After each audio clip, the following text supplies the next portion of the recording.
Assalamualaikum warahmatullahi wabarakatuh. Jumpa lagi bersama kami Vankoi Channel. Kali ini kita berada di tambak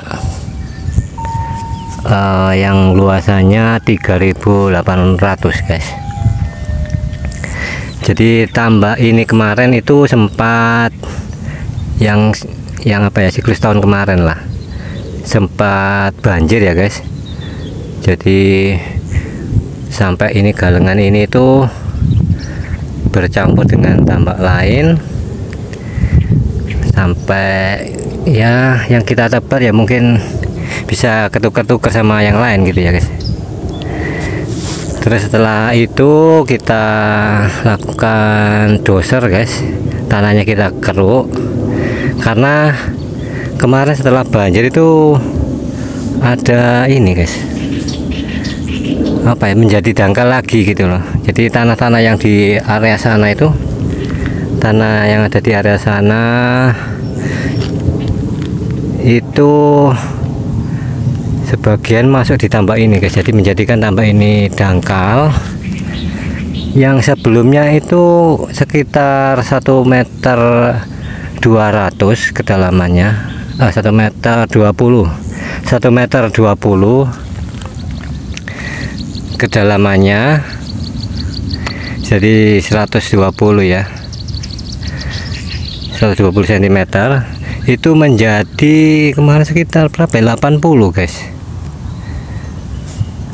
Jadi tumpukan tanah di sini tuh menjadikan tambak yang awalnya 120 cm menjadi 80 cm.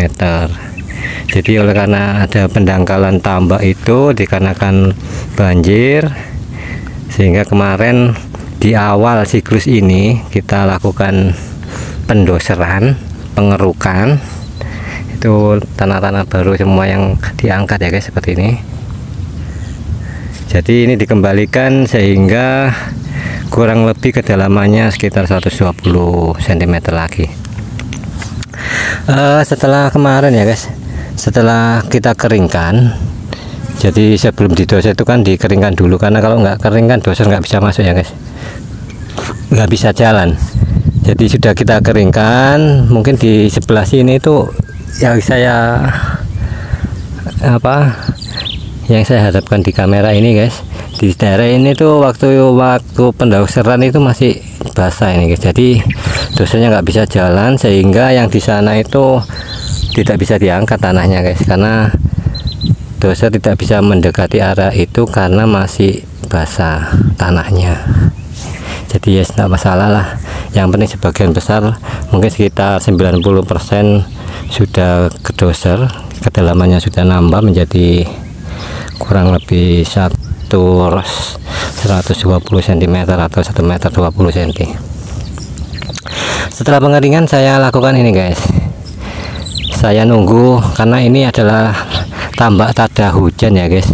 Jadi saya nunggu airnya terisi dulu. Sekitar kemarin itu kalau nggak salah kurang lebih berapa ya, mungkin 10 cm kalau nggak salah ya, sekitar 10 cm lah. Jadi di saat air itu dalam posisi atau tambak tergenangi air 10 cm, saya berikan probiotik guys, probiotik dengan dosis 150 ppm. Jadi kemarin itu saya kasih 5 guys, 50 ini liter, 50 liter atau 5 jerigen ini guys. Jadi saya maksudnya apa, di saat 10 ketinggian air 10 cm saya berikan probiotik, karena saya ingin mendahului guys, mendahului dalam arti supaya lahan ini tidak dikuasai oleh bakteri jahat gitu loh. Jadi saya berikan 50 liter itu, kalau dihitung ppm ya sekitar 150 ppm itu guys, karena ketinggian air hanya 10 cm. Terus kemudian setelah saya lakukan probiotik, pemberian probiotik 150 ppm di awal itu saya tunggu sampai 10 hari guys. Setelah 10 hari baru saya tebar. Untuk luasan 3.800 ini itu kemarin saya tebar 15 rean guys. Jadi ada sekitar 75.000 ekor ini guys, 75.000 ekor. Kenapa agak saya berikan tergolong banyak itu ya guys, 15 atau 75.000 ekor tergolong banyak kalau di sini ya. Kenapa saya berikan agak banyak? Karena ini kan siklus yang pertama ya guys. Siklus yang pertama itu kalau menurut saya airnya itu bagus-bagusnya gitu loh. Jadi saya tidak tidak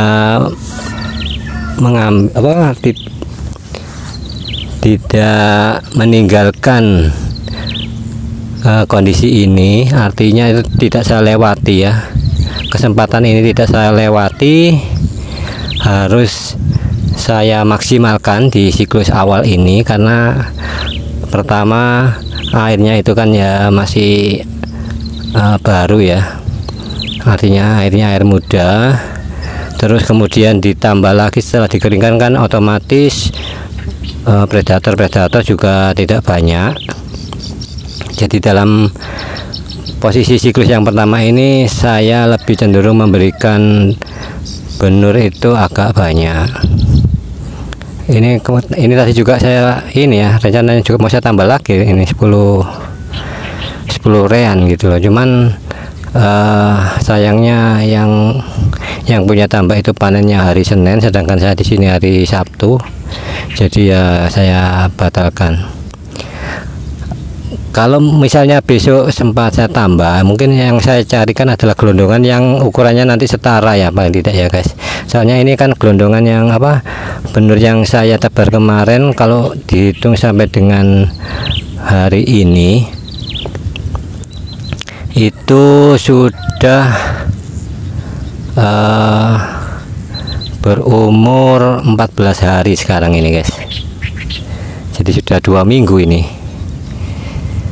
benurnya. Jadi nanti kalaupun harus saya tambah, setidaknya benur yang saya tambahkan itu setara ukurannya dengan benur yang saya tebar sebelumnya gitu ya guys.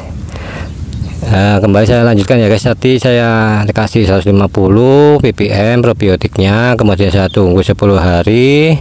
Setelah 10 hari saya tebar 15 rean atau 75.000 ekor.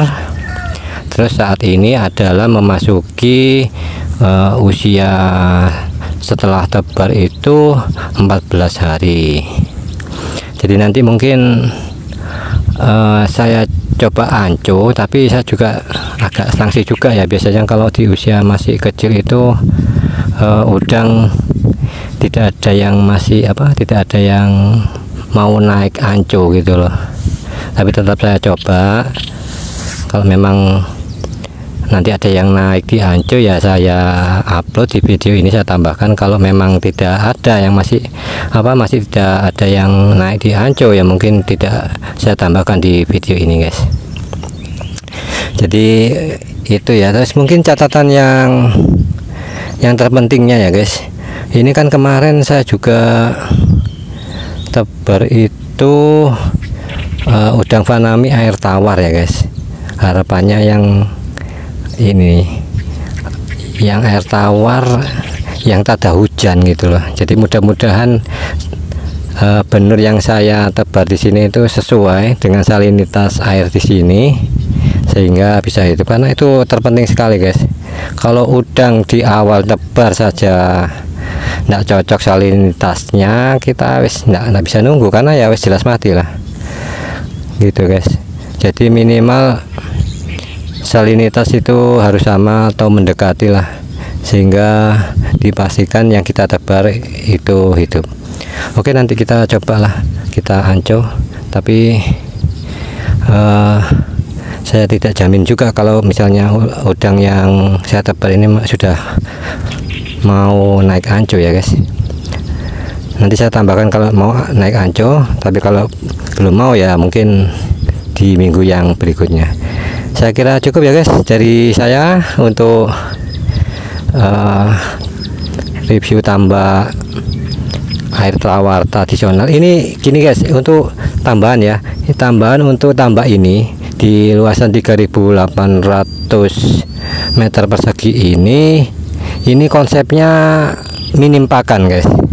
Jadi saya harus mengupayakan sedapat mungkin bagaimana tambak ini tidak begitu banyak memberikan pakan ya, atau tidak banyak pakan yang saya berikan di tambak ini.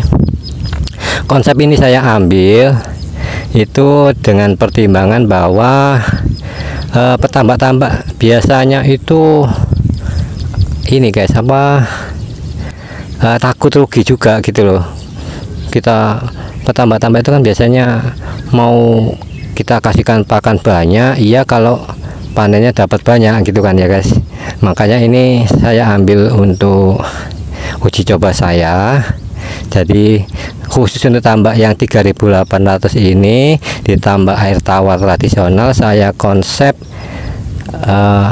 budidaya udang faname air tawar dengan minim pakan. Jadi ini kondisi alamnya, kondisi alam yang ada di sini itu sedapat mungkin itu bisa memberikan pakan dan menghidupi udang-udang budidaya kita guys.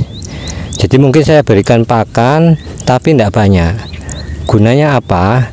Mungkin pakan yang saya berikan itu tidak hanya memberikan pakan terhadap udangnya, tetapi pakan yang saya berikan itu harapannya supaya menumbuhkan cacing-cacing kecil ya guys, yang sebagai makanan udang juga gitu loh. Jadi pakan-pakan alami yang ada di tambak ini nanti kita optimalkan. Oke, untuk itu ikuti terus, tonton terus, dan jangan lupa ya subscribe, like juga, dan share.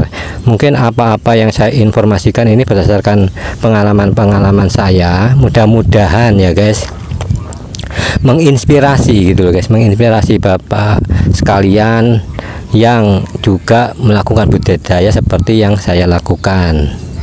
Jadi ya mudah-mudahan bermanfaat lah. Oke, saya rasa cukup, kurang lebihnya saya mohon maaf. Wabillahi taufiq wal hidayah. Wassalamualaikum warahmatullahi wabarakatuh.